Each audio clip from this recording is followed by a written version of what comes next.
Have you ever noticed how the people who reflect the most on life, who ask the deepest questions and can see beyond everyday illusions, often find themselves isolated? How those who develop a sharper awareness of the nature of human existence seem destined to walk alone through territories most people prefer to avoid? Perhaps you've experienced this peculiar form of loneliness yourself, the kind that doesn't come from a lack of people around, but from the absence of minds that share the same thirst for deep understanding. This is not a cruel coincidence of fate, nor a punishment for overthinking. It is, in fact, a natural and inevitable consequence of how our species has evolved to process reality and construct collective meaning. The loneliness of heightened consciousness is a phenomenon that spans cultures and eras, and understanding it can teach us not only about the nature of human knowledge, but also about the hidden costs of wisdom. To understand why more developed consciousness leads to isolation, we must first recognize that most of human life is built upon collective fictions that allow us to function as a society. Since the earliest human gatherings tens of thousands of years ago, our species has developed the extraordinary ability to create and share imaginary narratives that give meaning to the world and coordinate the behavior of millions of individuals. These narratives include concepts such as money, nations, religions, justice systems, and social hierarchies. None of these elements have objective existence in nature, but all are as real in their consequences as any physical force. A colored piece of paper only becomes money because we all agree it represents value. A national border exists only because millions of people believe in its legitimacy. A caste system only works because an entire society accepts its premises about human worth. The genius of these fictions lies not in their truth, but in their utility for organizing large-scale, complex behavior.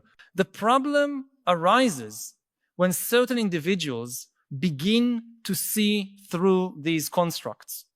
When the mind develops the capacity to question the fundamental foundations of social reality, it inevitably discovers that much of what we consider solid and permanent is in fact arbitrary and contingent.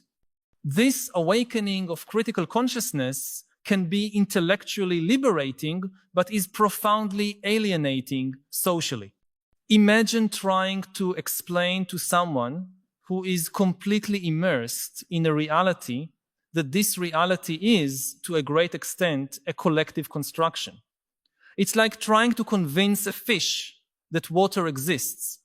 For those who have never questioned the basic premises of social existence, the very idea that such premises can be questioned sounds like madness or intellectual arrogance. Heightened consciousness also brings with it a sharper perception of the contradictions inherent in the human condition. While most people can live comfortably with logical inconsistencies and moral paradoxes, those with greater reflective capacity often become hypersensitive to these contradictions. They notice how we celebrate values that we systematically violate, how we build identities based on artificial oppositions, how we seek meaning in activities they recognize as fundamentally hollow. This acute awareness of human contradictions creates a particular kind of suffering because it makes it impossible to uncritically adhere to the comforting narratives that sustain most people. When you clearly see how people deceive themselves about their motivations, how they construct elaborate rationalizations for selfish behavior, how they confuse personal preferences with universal truths, it becomes increasingly difficult to find genuine intellectual companionship. Contemporary technology has dramatically intensified this phenomenon. We live in an era of unprecedented informational abundance, where anyone with internet access can explore ideas that were once restricted to small circles of scholars and philosophers. This democratization of knowledge has created a new category of individuals, those with high critical consciousness who do not belong to the traditional institutional structures that historically housed thinkers. They exist scattered throughout the general population, like islands of reflection in an ocean of algorithmic distraction. Paradoxically, although we are more technologically connected than ever before, these individuals often feel more isolated than thinkers of previous generations, who at least could find intellectual community in universities, literary salons, or philosophical circles. The loneliness of heightened consciousness also has deep evolutionary roots. For most of human history, excessively questioning established social norms was a risky survival strategy. Tribal communities depended on cohesion and conformity to face external threats and coordinate subsistence activities.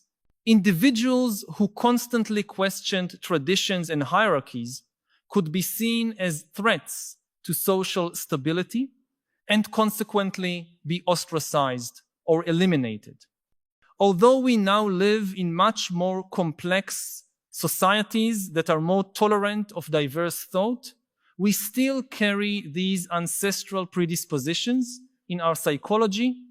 There is a fundamental tension between the human need for social belonging and the drive for deep understanding of reality. Most people resolve this tension by choosing belonging, accepting the cognitive limitations that come with it. Those who prioritize understanding often pay the price in terms of social connection. Another crucial aspect of this dynamic is that heightened consciousness often reveals the futility of many of the activities that consume most human time and energy. When you deeply understand the arbitrariness of social hierarchies, the transience of cultural trends, the manipulation behind media narratives, and the emptiness of many of the goals our society presents as valuable, it becomes hard to participate in these games with the same enthusiasm as others. This perception can lead to a form of existential paralysis, where a person feels unable to fully engage with activities they recognize as essentially trivial, but also finds themselves isolated from those who still find meaning in them. It's like being trapped between two worlds: the world of shared illusions, where one can have company but not authenticity, and the world of solitary clarity, where one can have authenticity but not company. Language itself becomes a barrier for those with more developed consciousness. The words we use to describe complex inner experiences were shaped by and for communication within conventional conceptual structures.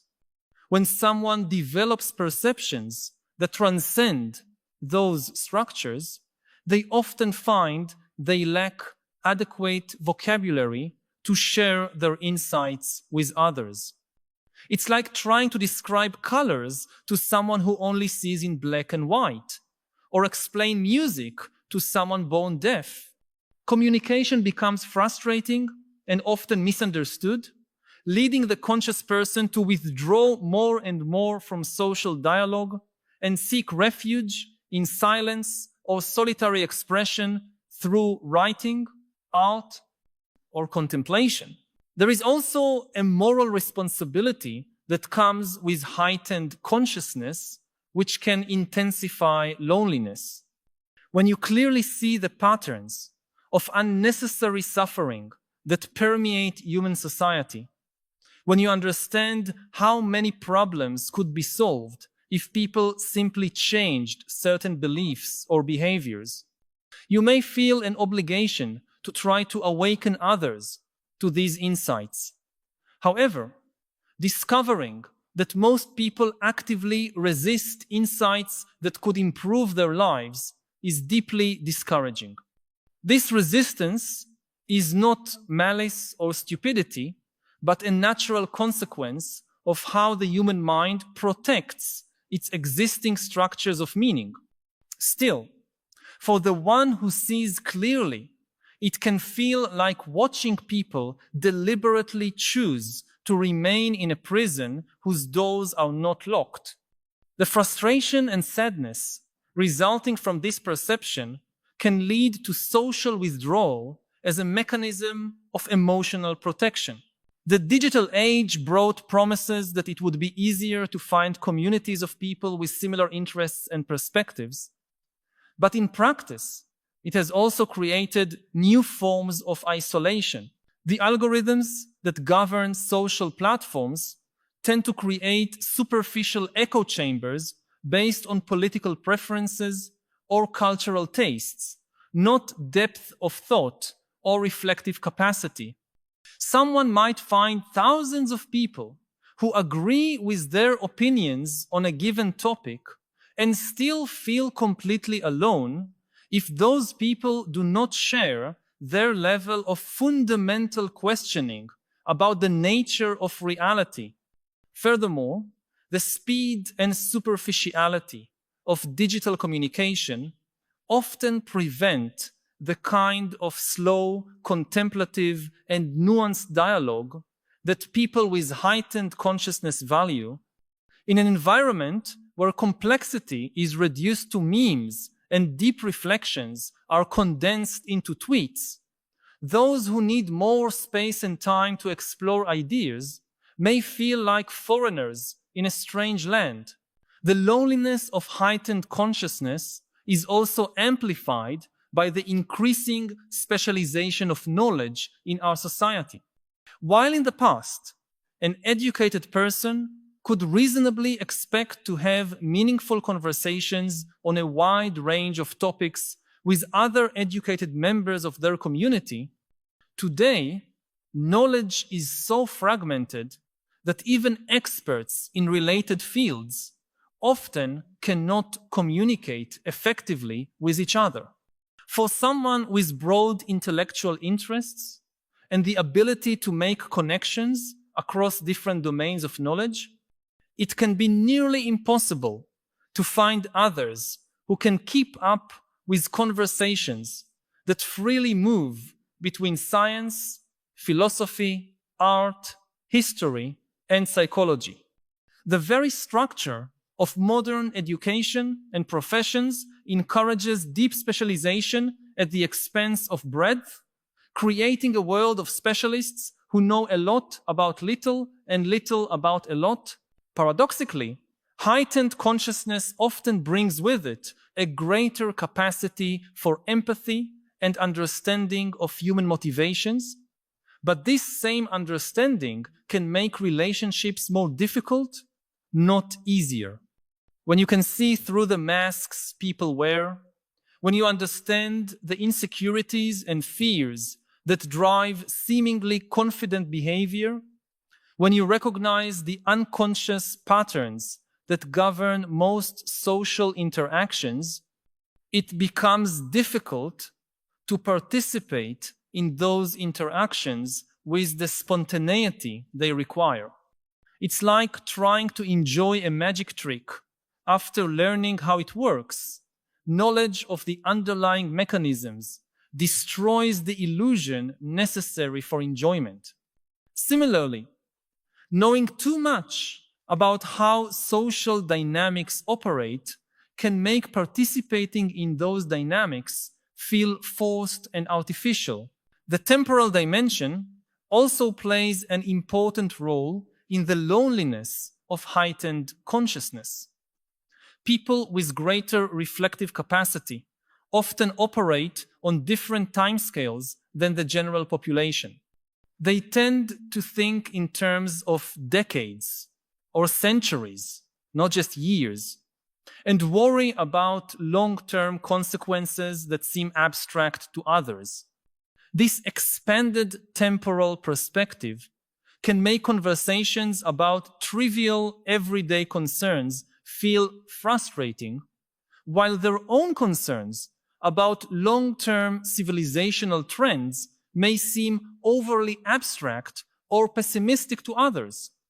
It's hard to find companionship when you are constantly aware of the brevity of individual life, in contrast to the vastness of cosmic time, or when you see historical patterns repeating, while others believe each era is fundamentally unique.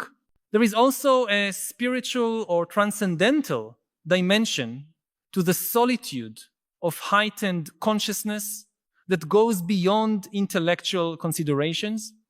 Many contemplative traditions recognize that greater awareness inevitably leads to experiences of unity or interconnectedness that are difficult to communicate and may leave one feeling even more isolated in their understanding. When you directly experience the illusory nature of the separate self, or have insights into the fundamental nature of reality that transcend conceptual descriptions, you may find yourself in an experiential territory that very few others inhabit. This is not necessarily a negative experience in itself, but it can intensify the feeling of living in a world different from the rest of humanity. I need to pause for a moment to ask you directly, have you ever felt this specific kind of loneliness? That feeling of being surrounded by people, yet still fundamentally alone because no one around you seems to question the things you can't stop questioning? I know that we often keep these feelings to ourselves, perhaps out of fear of seeming arrogant or confirming that we really are different in some way we can't change. But your experience is valid and shared by more people than you think. If this feeling resonates with you, share in the comments, I feel most alone when I realize that. Your honesty might be exactly what someone else needs to read today to understand they're not alone on this particular journey of awareness.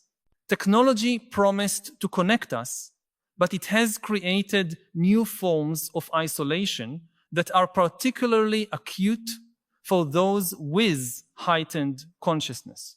Social networks, for example, often reward superficial thinking, quick emotional reactions, and conformity to ideological tribes, not deep contemplation or fundamental questioning. Someone who takes time to consider multiple perspectives before forming an opinion, who sees nuance where others see certainty, who questions basic premises that others take for granted, often feels out of place in these environments. Digital culture rewards speed over depth, conviction over intellectual humility, simplicity over complexity, for minds that naturally operate more slowly and contemplatively, that value conceptual precision over rhetorical impact. This environment can be not only frustrating, but genuinely alienating. Modern education also inadvertently contributes to this phenomenon. Although we have educational systems that theoretically promote critical thinking, in practice, they often encourage intellectual conformity and deference to authority. Students learn to give the expected answers, not necessarily to ask deeper questions. Those who naturally question fundamental premises or who see connections that transcend disciplinary boundaries often feel out of place in formal education. They may be labeled as problematic, distracted, or overly complicated. This early experience of not fitting in can establish a pattern of intellectual isolation that persists into adulthood. The world of work presents similar challenges. Most professions require some degree of acceptance of organizational premises that may seem arbitrary or counterproductive to someone with sharp critical insight. Attending meetings where important decisions are made based on flawed logic, witnessing how political considerations often outweigh objective evidence, observing how egos and power dynamics shape outcomes supposedly based on merit can be deeply discouraging. The conscious person faces a difficult choice: adapt to the system and compromise their intellectual integrity, or maintain authenticity and accept limitations in professional advancement and social integration. The pressure to conform socially is particularly intense because our culture often confuses deep questioning with negativity or pessimism. Someone who points out logical inconsistencies may be labeled as overly critical.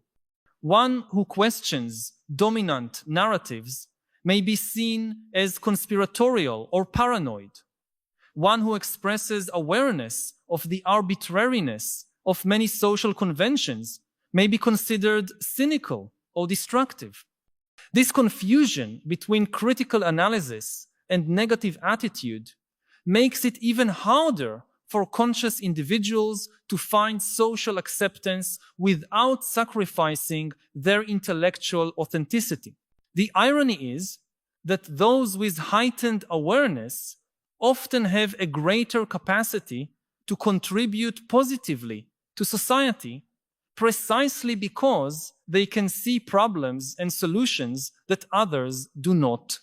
Their broader perspective and deeper questioning can lead to valuable insights on how to improve social systems, resolve complex conflicts, or navigate collective challenges. However, these same qualities that make them potentially valuable also make them socially isolated, creating a situation in which those who could help most often have the least direct social influence. There is a particular generational dimension to this phenomenon that deserves consideration. Each generation develops its own version of collective fictions adapted to its time, and those who question these fictions may find themselves alienated not only from their peers, but also from older and younger generations. A young person who questions narratives about career and success that motivate their generation may feel disconnected from friends who enthusiastically embrace those narratives. At the same time, their perspectives may seem naive or idealistic to older generations who have already gone through their own cycles of questioning and acceptance. This intergenerational alienation can intensify the feeling of being out of time, not fully belonging to any era or group. Heightened consciousness also brings a sharper awareness of mortality and finitude that can be socially isolating. When you are constantly aware of the brevity of life, the inevitability of death, the impermanence of all human constructs, it can be difficult to get excited about concerns that others see as vitally important. Conversations about material acquisitions, professional status, social gossip, or trivial entertainment can seem not only irrelevant, but almost surreal in their disconnection from the fundamental realities of existence.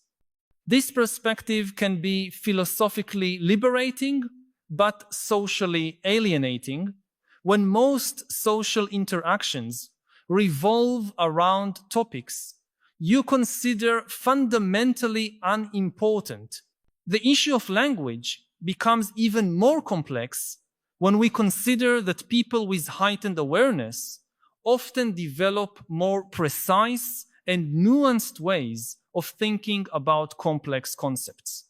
They may make conceptual distinctions that others do not, use terms with meanings more specific than common usage, or operate with definitions of important words like freedom, justice, love, or success that differ significantly from conventional definitions.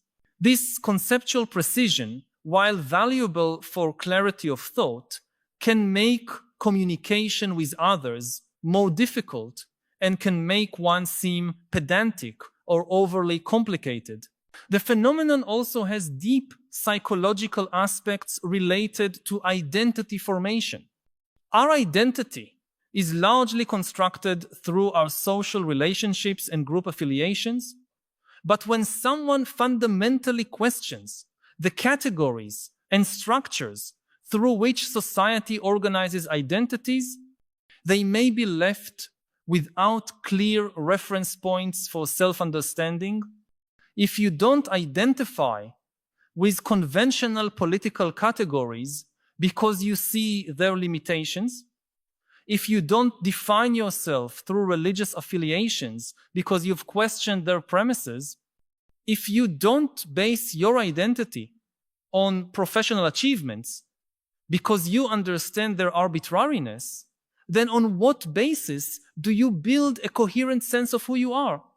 This identity crisis can contribute to isolation because it makes it difficult to find social tribes with which to genuinely identify. The emotional dimension of heightened consciousness also deserves attention. Greater awareness often comes with greater emotional sensitivity, not only to your own internal experiences, but to the suffering and contradictions you see around you. This hypersensitivity can make the social world an emotionally exhausting place. Witnessing people hurting themselves unnecessarily, observing destructive patterns, seeing human potential wasted due to limiting beliefs can be deeply painful for someone who cannot simply shut off their awareness. Isolation can be a strategy for emotional as well as intellectual protection. Paradoxically, although people with heightened awareness often feel lonely, they can also develop a greater capacity to find meaning and fulfillment in solitude. When you deeply understand the nature of human existence, when you've developed a rich relationship with your own inner experiences, when you can find endless fascination in observing and contemplating the patterns of reality, the need for external social validation may diminish. This is not necessarily compensation for a lack of social connection, but a genuine recognition that some of life's deepest and most meaningful experiences are inherently solitary. History is full of examples of individuals who faced this kind of isolation. Philosophers, artists, scientists, and spiritual visionaries often reported profound loneliness resulting from their insights. Socrates was considered a disturber of social order for asking questions others preferred not to consider. Galileo was persecuted for observations that contradicted established beliefs. Van Gogh lived in artistic isolation that was only recognized after his death. Buddha left his palace and family to seek understanding that no one around him could share. These examples are not just historical curiosities, but illustrations of a fundamental pattern. Consciousness that transcends social norms often demands the sacrifice of conventional social belonging. Yet it is important to recognize that this loneliness is not necessarily permanent or absolute. Although people with heightened consciousness may struggle to find community in the size and frequency that others do, they often form deeper and more meaningful connections when they meet others who share their perspective. A single conversation with someone who truly understands can be worth more than hundreds of superficial social interactions. Quality can compensate for quantity when it comes to authentic human connection. The digital age, despite its limitations, has also offered new possibilities for these rare connections. Through online platforms, people with similar perspectives can connect across geographical distances that would have made such encounters impossible in previous generations. While digital communication may not fully replace physical presence, it can provide a sense of intellectual community that partially alleviates isolation. Books, podcasts, videos, and other forms of media can also provide a form of intellectual companionship, even if unidirectional. It is crucial to understand that elevated consciousness is not morally or intellectually superior to conventional consciousness, just different in its priorities and perceptions. People who operate within conventional conceptual frameworks are not less intelligent or valuable. They have simply chosen, consciously or unconsciously, to prioritize different aspects of the human experience.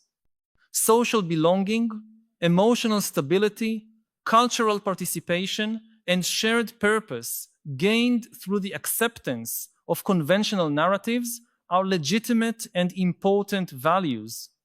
The choice between greater individual awareness and greater social integration is a matter of temperament and personal values, not of objective superiority. Recognizing this can help reduce some of the more painful aspects of the loneliness of elevated consciousness. When you understand that your perspective is simply one among many valid ways of navigating human existence, when you stop judging others for their different choices and stop judging yourself for your own difference, isolation can transform from a form of suffering into a particular form of authenticity. Loneliness can cease to be a punishment for thinking too much and become simply the natural price of a particular life choice. Furthermore, it is important to remember that elevated consciousness, although it can lead to social isolation, can also provide unique forms of satisfaction and meaning. The ability to see patterns others do not see, to make connections that transcend conventional conceptual boundaries, to question fundamental premises of existence, can be a source of deep fascination and wonder. When you are able to see through the illusions that governed human life, you can also access perspectives on beauty, truth, and meaning that are less accessible to those who operate entirely within those illusions. The loneliness of elevated consciousness can also be a catalyst for unique creativity and contribution. When you cannot find existing ideas or perspectives that satisfy your understanding, you may be driven to create new forms of expression, new ways of thinking, new kinds of art or philosophy. Many of the deepest and most enduring works of human culture have emerged from this tension between individual vision and social isolation. The need to express perspectives that find no echo in mainstream culture can result in contributions that eventually expand the possibilities of the entire culture. There is also a dimension of potential service in the experience of elevated consciousness. Those who can see beyond conventional illusions can serve as bridges for others who are beginning to question their own premises. They can offer conceptual maps for territories that others are starting to explore. While they may feel alone in their journey, their presence and expression can provide vital beacons for others following similar paths. Loneliness can be transformed into a form of service when the conscious individual chooses to share their insights in ways that may benefit others. Understanding this dynamic can also help those who love people with elevated consciousness better understand their experiences. If you have a friend, partner, or family member who constantly questions things you take for granted, who often feels isolated despite having people around them, who struggles to engage in conventional social activities, recognizing that this may result from a different cognitive structure, not from negativity or arrogance, can open up possibilities for deeper forms of understanding and connection. You may not share their perspective, but you can value their authenticity and offer forms of support that recognize their particular needs. The issue of elevated consciousness and loneliness also invites us to reflect on what kinds of society we want to create. A culture that values only conformity and offers no space for deep questioning is a culture that wastes some of its most valuable human resources. Creating physical and virtual spaces where deep thinking is valued, where fundamental questions can be explored without judgment, where connections based on intellectual authenticity can flourish, would benefit not only those with elevated consciousness, but all of society by allowing for the kinds of insights and solutions that emerge only when conventional perspectives are questioned. Looking to the future, it is likely that the number of people experiencing this type of consciousness will continue to grow. Expanded access to information, the collapse of some traditional narratives of meaning, and the acceleration of social and technological change all contribute to environments where more people are driven to question fundamental premises about reality and meaning.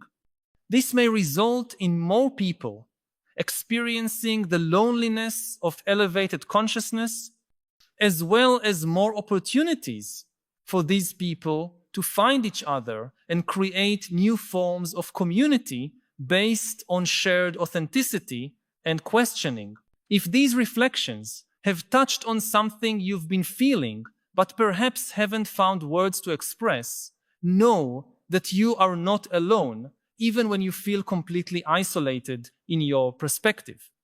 By joining our community, you will connect with others who share this particular journey of questioning and discovery. Each week, we explore together the great questions that define our era, not to find simple answers, but to deepen our understanding of the complexities and beauties of human existence.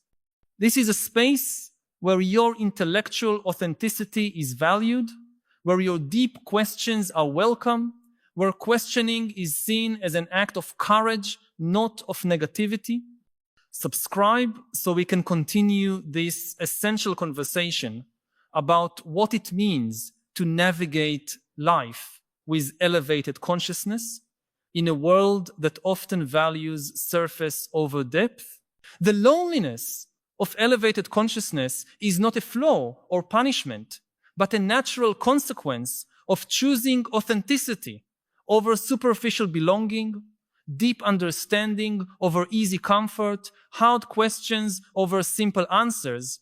It is the price some pay for a particular form of intellectual integrity, and while that price may be high in terms of conventional social connection, it also opens the door to experiences of meaning, beauty, and understanding that are less accessible to those who have never left familiar conceptual territories.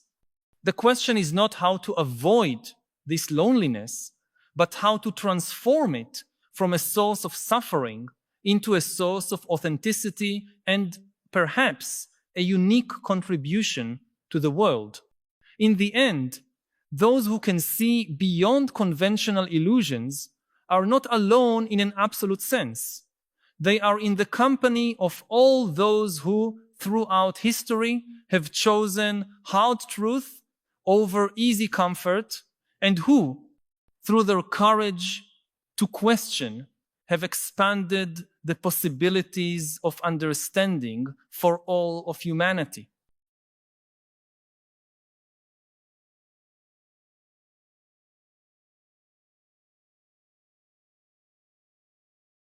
The book is about the history of information.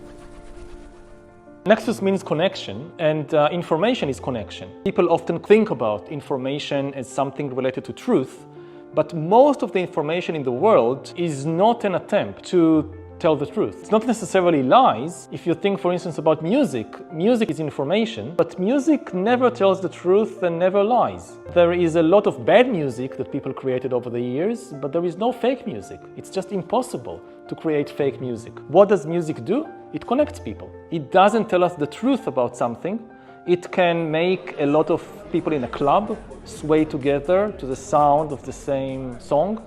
It can make a lot of soldiers march together in lockstep. It can make churchgoers to chant and to swing together. So this is what information does. It connects, and this is why the book is called Nexus, Connection.